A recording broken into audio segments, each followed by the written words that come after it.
जय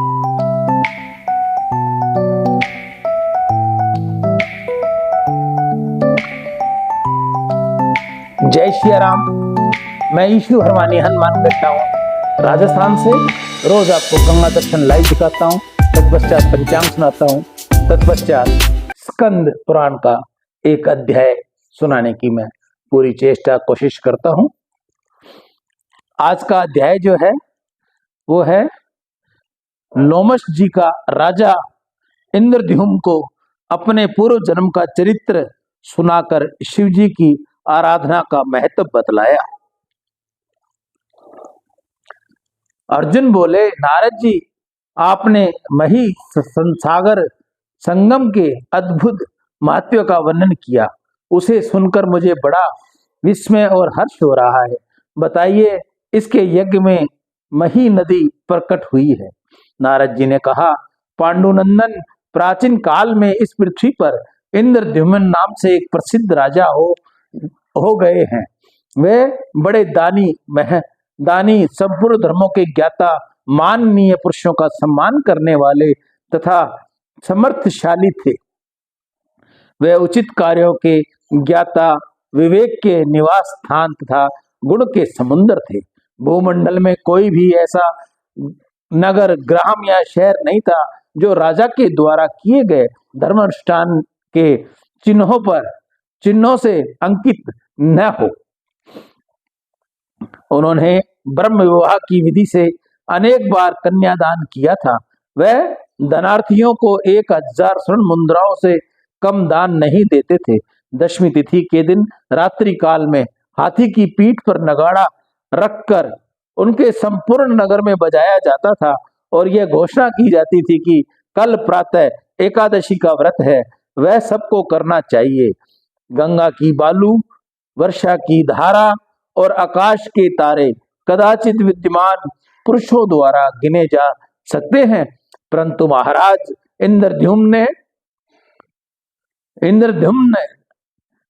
पुण्यों की गणना नहीं की जा सकती। ऐसे पुण्यों के प्रभाव से राजा इंद्रद्युम्न अपने मानव शरीर ही विमान पर बिठाकर ब्रह्मा जी के लोक में जा पहुंचे और वहां वह दुर्लभ भोगों का उपयोग किया। इस प्रकार अनेक कल्प बीत जाने के बाद ब्रह्मा ने अपने लोक में निवास करने वाले राजा इंद्रद्युम्न से कहा, राजन, अब तुम पृथ्वी पर जाओ।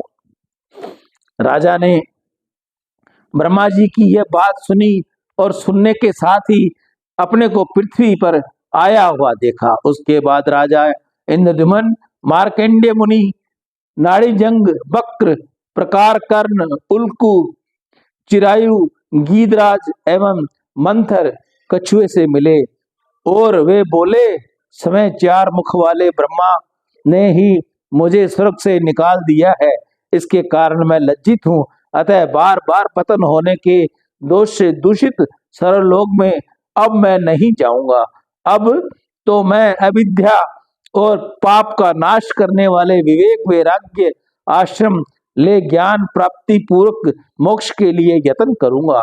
इसलिए यदि आप अपने घर पर आए हुए मुझे अतिथि का आज सत्कार करना चाहिए तो मुझे ऐसे किसी गुरु का पता दीजिए जो मुझे इस संसार से पार कर देने वाला हो।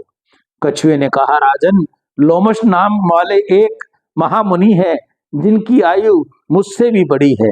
पहले मैंने उन्हें कलाप ग्राम में कहीं देखा था। इंद्रद्युम्न बोले, अब तो चलिए हम सब लोग साथ ही उनके पास चलें। विद्वान पुरुष सत्संग को तीर्थ से भी अधिक पवित्र कहते हैं। नारद जी कहते हैं, अर्जुन, तदंतर उन सब ने कलाप ग्राम में पहुंचकर महामुनि लोमश के दर्शन किए। वे मन और इंद्रियों के संयम में तत्पर तथा क्रियाओं योग में संकलन थे। तीनों काल स्नान करने से उनकी जटाएं कुछ पीली पड़ गई थी। उन्होंने उन्हीं को अपने मस्तक पर धारण किए हुए घी की आहुति से प्रज्वलित हुई अग्नि की भांति अपने तेज से प्रकाशित हो रहे थे।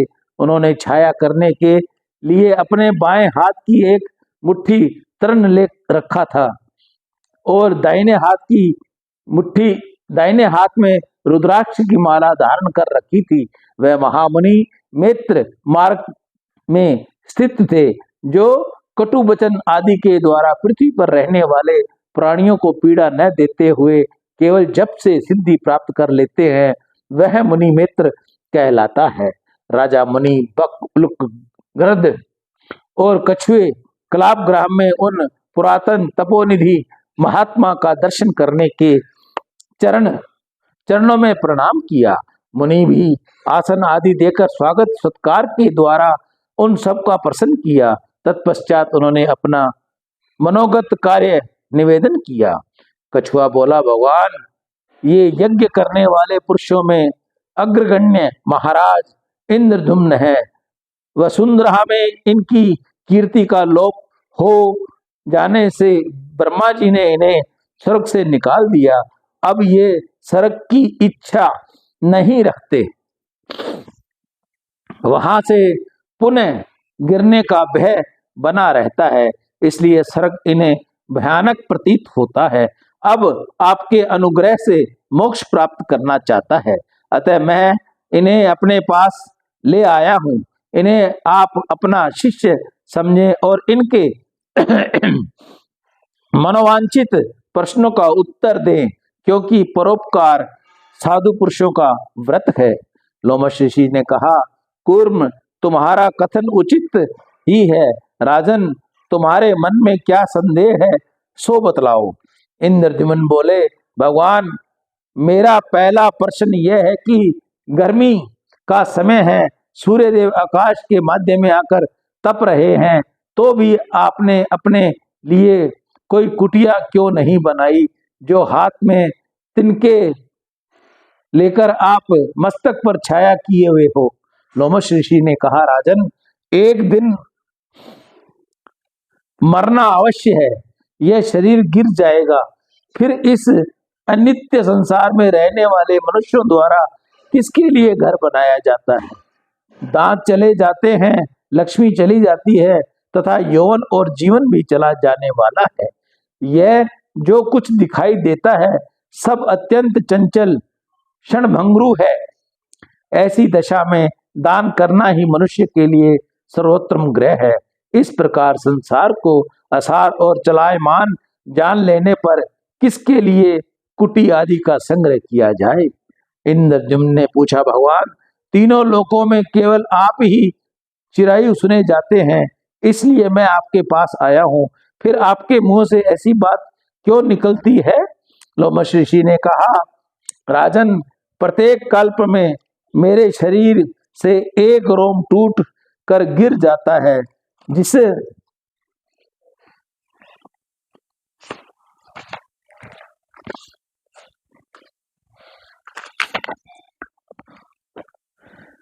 दिन वह रोए नष्ट हो जाएंगे, उस दिन मेरी मृत्यु हो जाएगी। देखो, मेरे घुटनों में 2 अंगुल तक रोए से खाली हो गए हैं। इसी से मैं डरता हूँ, जब मरना ही है तब घर बनाकर क्या होगा। इंद्रद्युम्न बोले, ब्राह्मण, मैं पूछता हूँ कि आपको जो ऐसी बड़ी आयु प्राप्त हुई है, वह दान का प्रभाव है अथवा तपस्या का।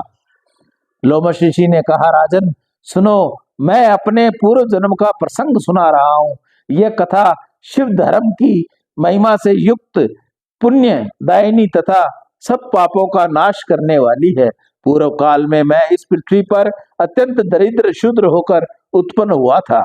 उस समय भूख से बहुत पीड़ित होकर पृथ्वी का भ्रमण किया करता था। एक दिन दोपहर के समय जल के भीतर मैंने एक बहुत बड़ा शिवलिंग देखा। फिर उस जलाशय में प्रवेश करके जल पिया और स्नान किया। तत्पश्चात कमल के सुंदर फूलों से उस नहलाए हुए शिवलिंग का पूजन किया। मुख से मेरा गला सूखा जा रहा था। भगवान नीलकंठ को नमस्कार करके मैं पुनः आगे चल दिया। उस मार्ग में ही मेरी मृत्यु हो गई। तदंतर दूसरे जन्म में मैं ब्राह्मण घर में उत्पन्न हुआ। एक ही बार शिवलिंग को नहलाने और पूजा करने से मुझे अपने पूर्व जन्म की बातों का स्मरण रहने लगा। यह संपूर्ण जगत जो सत्य सा प्रतीत हो रहा है, मिथ्या का विलास है। अविद्या ही सबका इसका मूल कारण है। ऐसा जानकर मैंने मुक्ता धारण कर ली। उस ब्राह्मण ने भगवान शंकर की भली भांति आराधना करके वृद्ध अवस्था में मुझे प्राप्त किया। इसके लिए मेरा नाम ईशान रखा। मेरे माता पिता ने मन को महामाया ने ममता में बांध रखा था। वह मेरा गूंगापन दूर करने के लिए नाना प्रकार के मंत्र यंत्र तथा दूसरे उपाय भी किया करते थे। उनकी वह मूर्ता देखकर मुझे मनी मन हंसी आती थी। कुछ काल के पश्चात जब मैं जवान हुआ तो रास्ते में अपना घर छोड़कर निकल चला जाता और कमल के फूलों से भगवान शिव की पूजा करके पुनः शयन स्थान पर लौट आता था। तदंतर पिताजी की मृत्यु हो जाने पर मेरे संबंधियों ने मुझे गिरा गूंगा समझकर त्याग दिया। इससे मुझे प्रसन्नता ही हुई। अब मैं फलहार करके रहने लगा और भांति भांति के कमलों से भगवान भूतनाथ की पूजा करने लगा। इस प्रकार 100 वर्ष बीतने पर वरदायक भगवान चंद्रशेखर ने मुझे प्रत्यक्ष दर्शन दिया। उस समय मैंने याचना की, भगवान मेरी जरा और मृत्यु का नाश हो। तब भगवान शिव बोले, जो नाम और रूप धारण करता है वह सर्वत्र अजर अमर नहीं हो सकता। अतः तुम अपने जीवन की कोई सीमा निश्चित करो। भगवान शिव यह वचन सुनकर मैंने इस प्रकार वरदान मांगा, प्रत्येक कल्प के अंत में मेरे शरीर का एक रोम गिरे और इस प्रकार सब रोम गिर जाने पर मेरी मृत्यु हो। इसके बाद मैं अपना गण हूँ, आपका गण हूँ, यही मेरी अभिष्ट वर है। अच्छा, ऐसा ही होगा। यूं कहकर भगवान शिव अदृश्य हो गए और मैं तभी से तपस्या में संलग्न हो गया। ब्रह्म कमल अथवा अन्य कमलों से भगवान शिव की पूजा करने पर मनुष्य ब्रह्म हत्या आदि पापों से मुक्त हो जाता है, इसमें संशय नहीं है। महाराज, तुम भी ऐसा ही करो, इससे तुम अपनी मनोवांछित वस्तु प्राप्त कर लोगे। भगवान शिव के भक्त के लिए त्रिलोकी में कुछ भी दुर्लभ नहीं है। ज्ञानेंद्रियां की बाध्य विषयों में होने वाली प्रवृत्ति को रोककर उन सबका भगवान सदाशिव के नित्य लय करना अंत योग्य कहलाता है। अंत योग्य का साधन कठिन होने के कारण भगवान शिव ने स्वयं ही वह योग का इस प्रकार वर्णन किया है। 5 भूतों के द्वारा भगवान शिव का पूजन वही योग्य है, अर्थात पृथ्वी, जल, अग्नि, वायु और आकाश। ये सब भगवान शिव के पूजा के उपकरण हैं। ऐसा समझकर भगवान द्वारा इन्हें भगवान शिव के चरणों में समर्पित करना, यह वही योग्य पूजा की पद्धति है। वही योग वशिष्ठ फल देने वाला है और अक्षय माना गया है, जो अविद्या आदि 5 क्लेशों, कर्मों के सुख दुखादि प्रमाणों तथा वासनाओं से सर्वदा पृथक है। उन भगवान शिव की आराधना पूर्वक प्रणव जप करने वाला पुरुष मोक्ष को प्राप्त होता है। सब पापों को नाश हो जाने पर भगवान शिव में भावना होती है, उसके चिंतन में मन लगता है। जिसकी बुद्धि पाप से दूषित है उसके लिए शिव की चर्चा भी दुर्लभ है। भगवान भारतवर्ष में जन्म होना दुर्लभ है। भगवान शिव का पूजन दुर्लभ है। गंगा स्नान दुर्लभ है। शिव की भक्ति अत्यंत दुर्लभ है। ब्रह्मा को दान देना दुर्लभ है। अग्नि को आराधना में दुर्लभ है। थोड़े से पुण्य वाले पुरुषों के लिए भगवान पुरुषोत्तम की पूजा का अवसर तो और भी दुर्लभ है। पूर्व काल में महादेव जी की आराधना करके जिस प्रकार मेरी आयु बढ़ी हुई, वह प्रसंग मैंने तुम्हें सुनाया ही है। भगवान शिव की भक्ति करने वाले महात्मा पुरुषों को त्रिलोकी में कुछ भी दुर्लभ नहीं, दुष्प्राय अथवा असाध्य नहीं। जिसकी इच्छा है वह संपूर्ण विषय उत्पन्न होता स्थिर रहता है और अंत में संहार को प्राप्त होता है। उन भगवान शंकर की शरण में कौन नहीं जाएगा। राजन, ये रहस्य की बात है। भगवान शंकर की आराधना ही संसार के मनुष्य का प्रधान कर्तव्य है। जो भगवान शिव को मस्तक झुकाता है वह निश्चय ही उसे प्राप्त करता है। सियावर राम जय जय राम, मेरे प्रभु राम जय जय राम। आज अध्याय का यहाँ पूर्ण विश्राम हुआ। कल हम आपको सुनाएंगे संवर्त के मुख से मही सागर संगम की महिमा तथा भरत यज्ञ द्वारा शत्रुद्रिय सुनकर शिवजी की आराधना से इंद्रद्युम्न आदि सब भक्तों को शिव रूपाय की प्राप्ति। सियावर राम जय जय राम, मेरे प्रभु राम। मैं ईशु हरवानी हनुमानगढ़ टाउन राजस्थान से रोज आपको गंगा दर्शन लाइव सुनाता हूँ।